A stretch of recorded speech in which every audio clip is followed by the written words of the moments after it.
Assalamualaikum warahmatullahi wabarakatuh. Apa kabar semuanya? Semoga kita semua selalu dengan lindungan Allah Subhanahu wa Ta'ala. Dalam kesempatan kali ini, saya akan mencoba men-share tentang bagaimana mensubmit artikel ke jurnal bereputasi. Ada beberapa komponen yang harus kita pikirkan secara matang. Hal utama yang harus kita lakukan adalah apa yang diminta oleh jurnal yang akan kita tuju. Seperti contoh, artikel template. Kita harus mengikuti artikel template jurnal tersebut. Kemudian, kita harus menulis referensi dengan reference management seperti Zotero, Mendeley, seperti itu. Kemudian ikuti beberapa syarat-syarat, karena beberapa jurnal juga memberikan syarat seperti pernyataan-pernyataan bahwasanya artikel kita itu tidak dipublish di jurnal lain, dan juga artikel tersebut bebas dari plagiasi dan sebagainya seperti itu. Dalam hal ini saya akan mencoba men-share bagaimana sih menulis artikel yang tepat dan bisa lolos di jurnal bereputasi. Hal yang pertama adalah menulis abstrak. Nah, abstrak adalah salah satu komponen utama dalam membuat jurnal.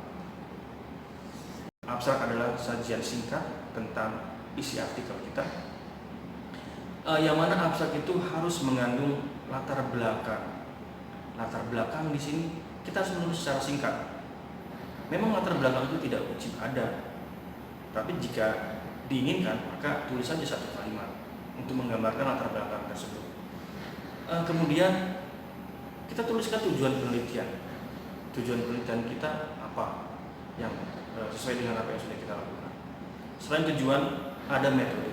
Kita tuliskan metode secara singkat daripada penelitian yang kita lakukan. Selanjutnya adalah hasil penelitian ataupun findings.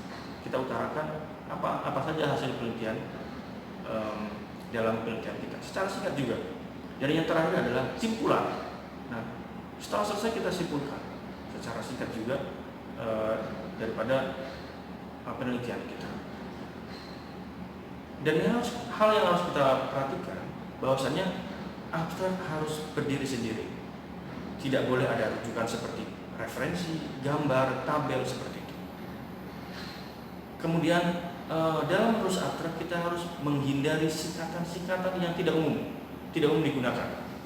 Jadi kita mencari singkatan-singkatan yang memang sudah umum diketahui ataupun digunakan. Seperti contoh penulisan department, kita bisa singkat DIPT seperti itu, ataupun government kita bisa tuliskan GOV.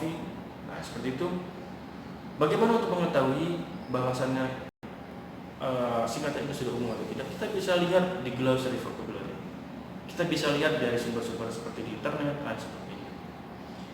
Dan juga dalam menulis abstrak biasanya dibatasi jumlah katanya. Ada beberapa jurnal yang mensyaratkan 250 kata, ada yang 200 kata, ada yang 150 kata, ada pun yang 100 kata yang paling pendek. Jadi kita harus mengikuti syarat-syarat yang diberikan oleh jurnal tersebut. Kemudian dalam menulis abstrak kita harus perhatikan kata kunci. Gunakan kata-kata ataupun frasa yang spesifik menggambarkan isi artikel kita.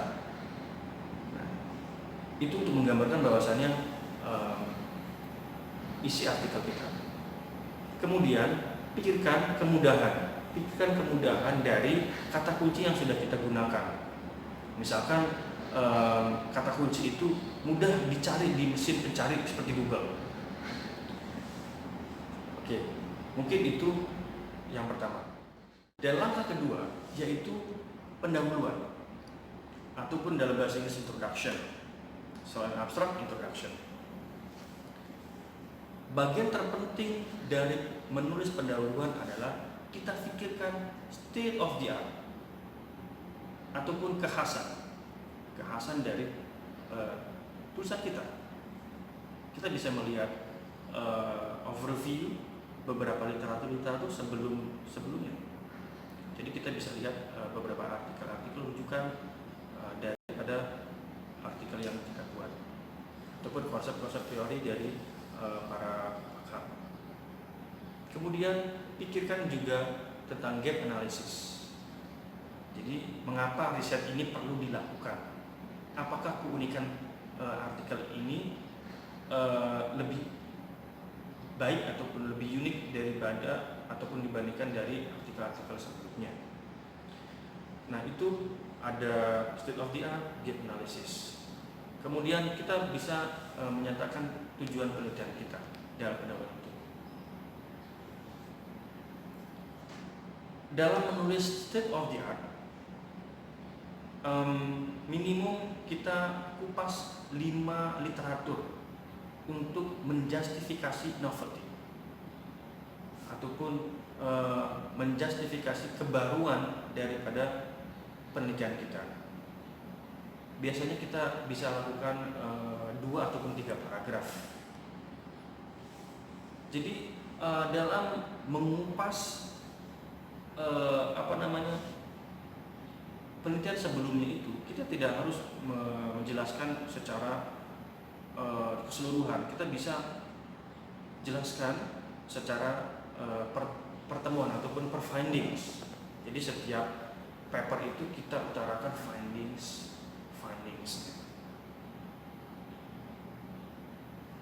Nah, itu dia dalam menulis pendahuluan yang harus kita pikirkan adalah state of the art atau kekhasan, gap analisisnya, dan juga novelty, kebaruan dari artikel. Dan langkah ketiga, kita jabarkan metode penelitian yang sudah kita gunakan. Ada beberapa hal yang perlu dituliskan di metode penelitian. Antara lain, kita tuliskan participants. Participants di sini meliputi informasi lokasi demografi, yang mana di sini persentase, rata, standar deviasi, dan lain-lain. Kalau ini dalam kaitan kuantitatif, jumlah responden, alasan pemilihan responden, dan lain-lain. Dan yang kedua, selain partisipan adalah desain. Tuliskan desain dari penelitian kita, prosedurnya bagaimana. Kemudian yang ketiga adalah measures, informasi tentang cara mengukur data dan mengukur kinerja keberhasilannya seperti apa. Dan selanjutnya yang keempat, procedure. Tuliskan prosedur penelitian secara lengkap. Langkah keempat adalah hasil data. Dalam menulis hasil data, yang harus kita perhatikan adalah hasil seharusnya meringkas temuan atau findings, bukan sekedar sajian data-data hasil penelitian saja. Itu hal yang harus kita perhatikan. Kemudian, dalam menulis hasil data, jangan hanya deskripsikan angka-angka, tabel atau grafik. Akan tetapi, ungkapan secara detail lebih kepada menyajikan temuan ataupun findings atau trend. Dan langkah kelima yaitu pembahasan. Dalam menulis pembahasan, yang harus kita perhatikan adalah beberapa kata kunci pertanyaan. Yang pertama, what or how. Apakah data yang disajikan telah diolah dan dituangkan dalam bentuk tabel atau gambar? Ini salah satu. Serta berikan keterangan yang mudah dipahami. Apa temuan atau findingnya? Yang kedua, perhatikan pertanyaan kenapa. Pada bagian pembahasan terlihat adanya kaitan antara hasil yang diperoleh dan konsep dasar ataupun hipotesis yang dibuat. Yang ketiga, what else? Apakah ada kesesuaian atau adanya pertentangan dengan hasil penelitian orang lain? Dan juga disarankan dituliskan tentang implikasi hasil penelitian baik teoritis maupun penerapan. Nah, itu dia keempat hal dalam menulis pembahasan. Yang pertama, kita perhatikan kata kunci what or how. Yang kedua, why, kenapa. Yang ketiga, what else, apalagi. Dan yang terakhir adalah perhatikan implikasi hasil penelitian.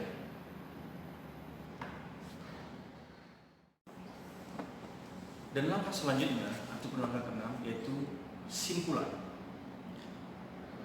Dalam menulis simpulan, kita harus menjawab tujuan penelitian kita ataupun hipotesis yang sudah dibuat.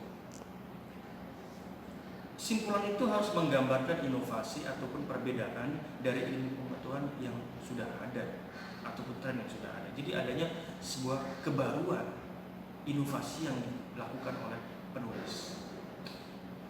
Tuliskan simpulan secara singkat dan jelas.